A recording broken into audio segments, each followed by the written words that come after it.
வேதங்கள் மொத்தம் 4 உள்ளன. அவை ரிக், யஜுர், சாம, அதர்வண.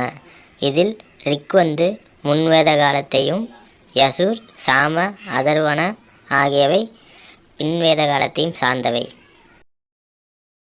வேதகாலம் என்பது கிமு பொது ஆண்டுக்கு முன் 1500 600 வரை உள்ள காலகட்டமாகும்.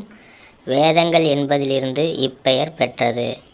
இதில் தொடக்க வேதகாலம் அதாவது முன்வேத காலம் 1500 1000 வரையும், பின்வேத காலம் 1000 600 வரையும் கொண்டவை. வேத காலத்தில் சபா என்பது மூத்தோர்களை கொன்ற மன்றம் என்றும், சமிதி என்பது மக்கள் அனைவரையும் கொண்ட பொதுக்குழு என்றும் அழைக்கப்படுகிறது. இதில் மூத்தோர்களை கொன்ற மன்றம் எது என்றும், மக்கள் அனைவரையும் கொன்ற மன்றம் எது என்றும் கேள்வி கேட்பாங்க. 4 ஆசிரமங்கள் என்று வயதின் அடிப்படையில் பின்வேத காலத்தில் பிரிக்கப்பட்டன.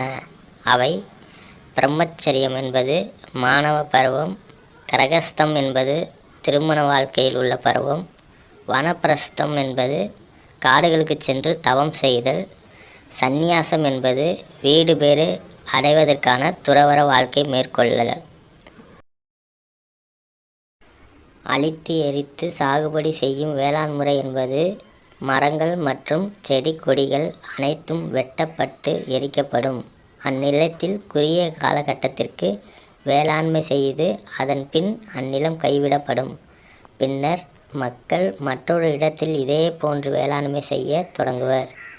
இங்கு அழித்தெரிக்கும் சாகுபடி செய்யும் முறை என்னன்னு கேட்பாங்க. மரங்கள் மற்றும் செடி கொடிகள் எரிக்கப்பட்டு அதில் குறுகிய காலத்தில் வேளாண்மை செய்வது.